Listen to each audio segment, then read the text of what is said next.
Saudara-saudara tahu, kita bukan negara besar, kita bukan negara kaya, kita bukan dari tentara kuat.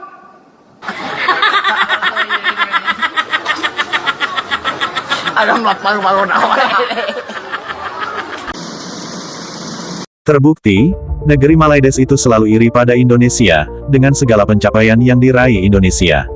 Malaides maunya Indonesia itu ada di belakangnya, agar bisa menyombongkan diri. Belum lama ini media Malaides memberitakan di televisi nasionalnya, dan menyampaikan protes, yang katanya, tidak masuk akal jika kinerja ASN Indonesia lebih baik dari Malaides. Begitulah yang diungkapkan media negeri Malaides tersebut. Lantaran kualitas aparatur sipil negara atau ASN, atau disebut juga PNS Pegawai Negeri Sipil Indonesia, yang lebih unggul dibandingkan negara tetangga satu ini, yang menurutnya lebih maju, yaitu Malaides. ASN Indonesia memiliki kualitas lebih bagus daripada Malaides. Kualitas ASN Indonesia tak hanya unggul di Asia Tenggara, tapi juga di Asia. Dan belum lama ini, studi baru dari Universitas Oxford menyebutkan, kualitas PNS Indonesia di Asia Tenggara hanya kalah dengan Singapura. Dan PNS Singapura memang memiliki kualitas terbaik di dunia. Itu berdasarkan studi Universitas Oxford yang memberi peringkat administrasi publik di 120 negara. Peringkat ASN Indonesia menempati peringkat ke-38 dunia, bersama Republik Dominika. Posisi ini lebih baik dibandingkan Malaides yang berada di peringkat ke-40, dan Thailand di peringkat ke-42. Dan di tingkat Asia Tenggara atau ASEAN, Indonesia menempati peringkat kedua dengan skor 0,61, yang di peringkat pertama ada Singapura yang meraih skor tertinggi di dunia dengan 0,85. Malaides menyusul di posisi ketiga dengan skor 0,60, diikuti Thailand di peringkat keempat dengan skor 0,58. Filipina dan Vietnam berbagi posisi kelima dengan skor yang sama, yakni 0,54. Gaji ASN Indonesia memiliki skor 0,54. Gaji ASN Indonesia mungkin lebih kecil dari Malaides. Namun jika soal kinerja ASN Indonesia lebih baik dari Malaides. Dan itu semua berdasarkan survei Universitas Oxford. Yang survei tersebut membuat Malaides panas hati dan iri, seolah-olah Malaides harus berada di depan Indonesia, atau Indonesia berada di bawah Malaides, agar bisa menyombongkan diri dan merendahkan Indonesia. Seperti itulah sikap dan sifat manusia yang ada di negeri Malaides, khususnya mereka yang bertipe M. Yang sedang menderita sakit mental denial syndrome. Tidak masuk akal prestasi pejabat awam Indonesia lebih baik daripada Malaysia. Seorang pemerhati membangkitkan hal itu selepas berasa hairan dengan laporan Indeks Prestasi Pejabat Awam 2024 yang menyaksikan kedudukan Malaysia berada di belakang Indonesia.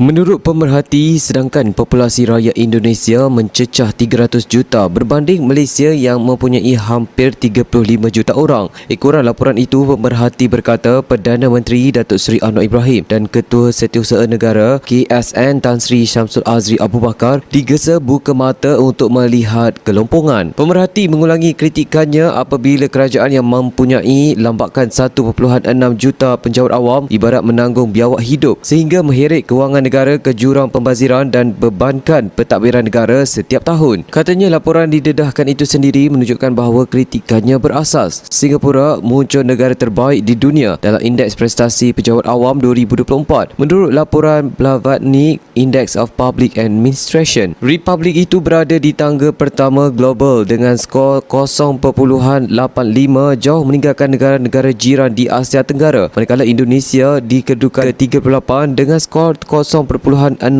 diikuti Malaysia di tempat ke-40 dengan 0.60 dan Thailand ke-42 dengan 0.58. Untuk rekod, laporan itu adalah projek penanda aras bagi menilai prestasi dan keberkesanan pentadbiran serta perkhidmatan awam di peringkat kebangsaan 120 negara di seluruh dunia yang didakwa dilakukan secara ad hoc. Tujuan utamanya ialah membantu pegawai tinggi kerajaan, mereka yang terlibat dalam usaha reformasi dan pihak berkepentingan lain memahami bagaimana negara mereka dibandingkan dengan negara lain dalam aspek pengurusan integriti, penyampaian dasar dan proses dalaman.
Yap, ASN Indonesia mendapatkan peringkat 1 untuk kategori upper middle income, yang higher income kayak Singapore, Australia, sama South Korea nggak ikutan.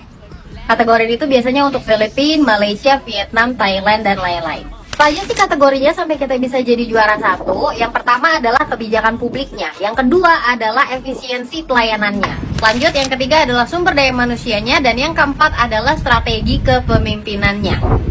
Well, kalian setuju nggak? Aku sih nggak tahu ya ASN di luar negeri itu performanya kayak gimana, tapi aku setuju sama top komen di postingan asumsi yang ini. Soalnya kan ASN itu tipikal yang oke pak, siap, aman, mantap. Jadi kalau misalnya pemimpin yang mengarahkan ke arah yang benar, dia tinggal ngikutin aja ke arah yang benar. Tapi kalau pemimpin yang nggak benar, either dia ikut gak benar atau ya akhirnya dia resign. I don't know. Makanya pas lihat postingan ini aku kayak agak... Orang Melayu ni menghadapi satu penyakit yang dipanggil denial syndrome. Orang Melayu susah nak terima kebenaran. Kalau apa yang kita kata tu bertentangan dengan sentimen mereka, pandangan mereka ataupun harapan mereka, mereka akan marah. Mereka akan maki kita, buat tuduhan macam-macam.